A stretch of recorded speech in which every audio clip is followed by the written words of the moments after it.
Ako nga pala si Kuya Red. So ngayong gabing ito, meron naman po tayong lettering. Ang lettering po natin is nothing is impossible.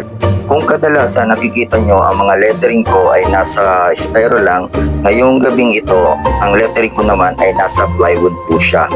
Bale, request order po ito sa plywood dahil project po siya sa school. Kung mapapansin nyo, ang ginagawa ko kapag nagle-lettering ako ay nagtitrace muna ako ng mga letter at saka ko naman pinapakapal ang mga kada letra nito.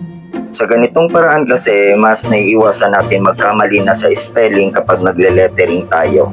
Bale, sa mga nagtatanong kung paano po ako natutong mag-lettering is inborn lang po ito. Hindi po ako graduate ng architecture or nakapagklase ng drafting.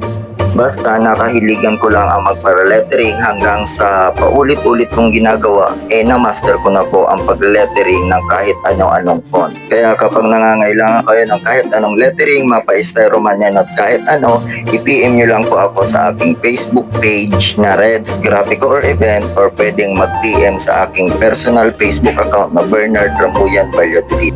Subukan ko pong gawin kung kaya ko pong gawin ang iyong ipagagawa. Salamat po!